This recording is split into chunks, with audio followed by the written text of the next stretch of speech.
स्वदेश पर रोहित जी, चर्चाएं अब ये होने लगी हैं कि एक एक करके सारे लेवल्स टूट गए।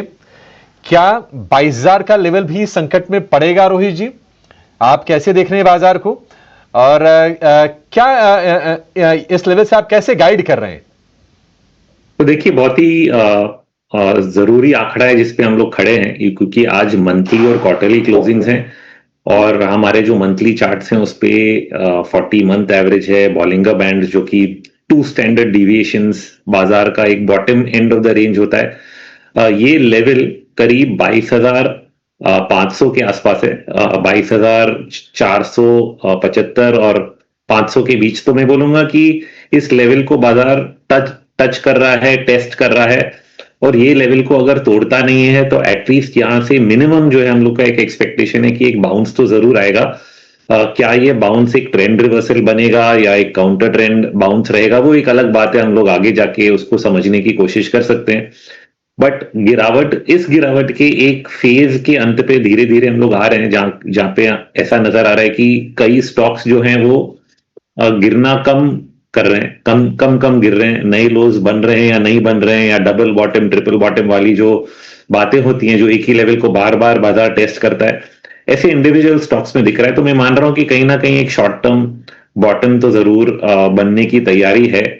ऑल्दो न्यूज फ्लो काफी नेगेटिव होगा हमारे सामने, बट न्यूज फ्लो के बैकड्रॉप में ये भी है कि दोनों पक्ष जो हैं वो एक दूसरे के साथ बात करना भी चाहते हैं और सामने सामने लड़ाई चल भी रही है। तो कुछ तो मानना पड़ेगा कि बात करना चाहते हैं और बात को आगे बढ़ाना चाहते हैं, और थोड़ा भी अगर कुछ पॉजिटिव न्यूज आया तो फिर शॉर्ट कवरिंग रैली होते हुए 22,500 से 24,000 होने में ज्यादा समय नहीं लगेगा। तो मंदी का दौर मेरे हिसाब से सबसे लंबा जो है वो एक फेज कहीं ना कहीं खत्म होने की आ, मैं कहता हूं होप है हमारा कि ऐसा हो सकता है, क्योंकि जनवरी फरवरी मार्च ही जो 3 महीने हैं टिपिकली भारत बाजार में हमने कई बार मंदी के दौर देखे हैं। कारण ऑफ कोर्स नॉर्मल रहते हैं, वॉर इज अ आउटसाइज्ड इवेंट जो कि हम लोग शायद इसके बारे में सोच नहीं सकते थे, बट फिर भी सीजनैलिटी मानते हुए ये सोचूंगा कि मार्च एंड पे अब नई बिकवाली करने का समय नहीं है, शायद थोड़ी बहुत खरीदारी करने का समय आ रहा है, जहां पे वैल्यूएशंस अच्छे हैं और जो स्टॉक्स आउट परफॉर्म कर रहे हैं, मतलब जो चीज बाजार के साथ साथ अब नहीं गिर रही है, वहां पे नजर लगाएं। जी, रोहित जी, निश्चित तौर पर देखिए, ये जो सिचुएशन चल रही है बिजनेसेस पर इंपैक्ट डाल रही है। कई सारी कंपनीज के लिए सप्लाई चेन के इश्यूज हैं, कॉस्ट बढ़ रहे हैं, डिमांड प्रभावित हो रही है। तो ये अर्निंग्स को इंपैक्ट तो करेंगे Q4 के, और कहा यह जाता है कि prices are slave to earnings. लेकिन दुविधा यह है कि यह भी कहा जाता है कि बाजार में आप पीछे नहीं, थोड़ा आगे देखिए। तो मान लीजिएगा अगर युद्ध खत्म हो जाए तो बाजार अर्निंग में निराशा के चलते थोड़ा और नीचे जाएगा, या फिर युद्ध खत्म होने के उत्साह के चलते फिर हम आगे का सफर तय करेंगे? तो इसका सबसे अच्छा उदाहरण आपको कोविड में मिलता है। कोविड में बाजार काफी जोर से पहले ही गिर गया, और उसके बाद जितनी बुरी खबरें आपने आपने बाजार को दी, बाजार 2 दिन गिरा और फिर नए हाइस की तरफ चला गया। तो ये सबसे बड़ा हमारे पास उदाहरण है जो लोग जिससे लोग सीख सकते हैं, अगर उन्होंने कुछ सीखा है तो यही है जो आपने बोला कि मार्केट्स आर फॉरवर्ड लुकिंग, ये आगे की तरफ देखते हैं। जो अर्निंग्स बिगड़ने थे वो तो होंगे ही। नेक्स्ट 2 क्वार्टर्स के हमारे जो अर्निंग्स ग्रोथ जो थोड़े दिसंबर तक लग रहा था कि सिंगल डिजिट से डबल डिजिट की, और निफ्टी के अर्निंग्स ग्रोथ आ चुके हैं, उसमें नेगेटिव इफेक्ट आएगा जरूर। अर्निंग्स ग्रोथ फिर से थोड़ी नेगेटिव हो सकती है, बट 2 क्वार्टर आगे क्या सुधार आ सकता है इसके बारे में थोड़ा हमें सोच विचार करना पड़ेगा।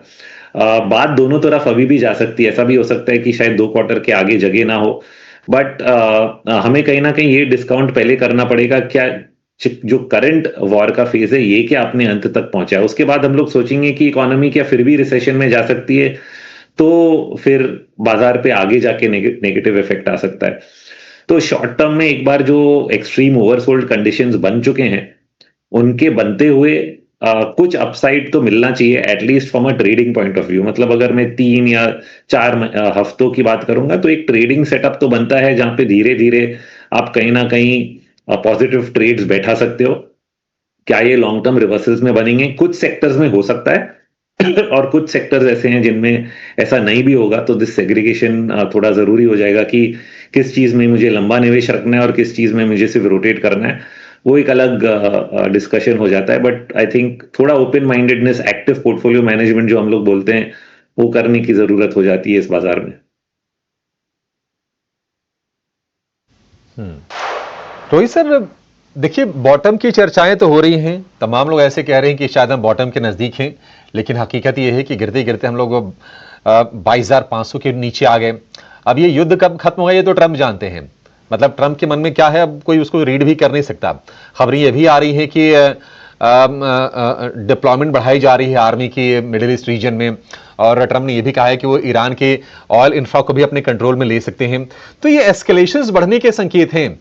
क्या ऐसी स्थिति में बॉटम को लेकर प्रेडिक्ट करना या फिर बॉटम तलाशना, ये कितनी अच्छी चीज है सर?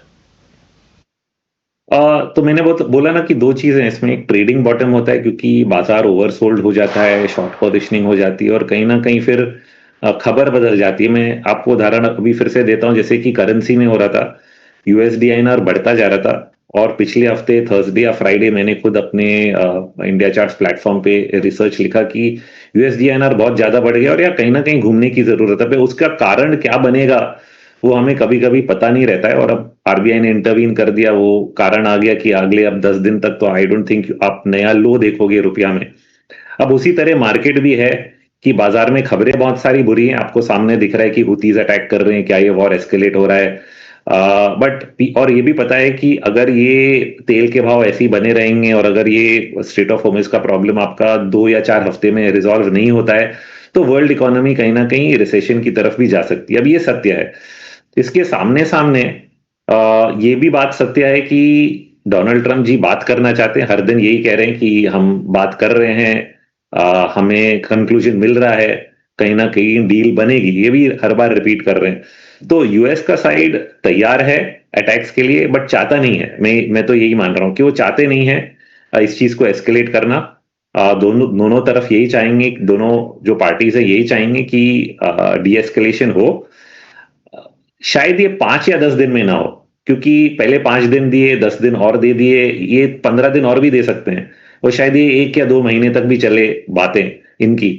ये एक अनफॉर्चुनेट फेज है। तो इसमें क्या होगा कि नियर टर्म जो टेक्निकल सेटअप्स है मार्केट के, ये शायद काम करना चाहिए, और अगर ये बातें चलती रही और रेजोल्यूशन इवेंचुअली आएगा, बट बातें लंबी भी चली तो भी मार्केट पे रिसेशनरी इंपैक्ट जो है कुछ ना कुछ तो आ ही सकता है। बट शॉर्टर टर्म में, क्योंकि क्या है कि कई लोग इंतजार करते हैं कि मैं यहाँ पे निवेश करूं कि यहाँ पे बेचूं, अगर कोई मुझे बोले कि मैं यहाँ पे बेचूं, मेरे सब टेक्निकल सेटअप्स बोलते हैं कि नहीं, अभी बाजार बहुत ओवरसोल्ड हो गया है। इनफैक्ट आप देखिए, शायद निफ्टी आपको नीचे दिख रहा है बट आप इंडिविजुअल स्टॉक्स देखिए, आईटी स्टॉक्स या आईटी इंडेक्स ने नया लो नहीं बनाया पिछले 5-10 दिन में। इनफैक्ट कुछ स्टॉक्स हैं जैसे कि टेक महिंद्रा है, परसिस्टेंट है, ये आज ऊपर भी हैं।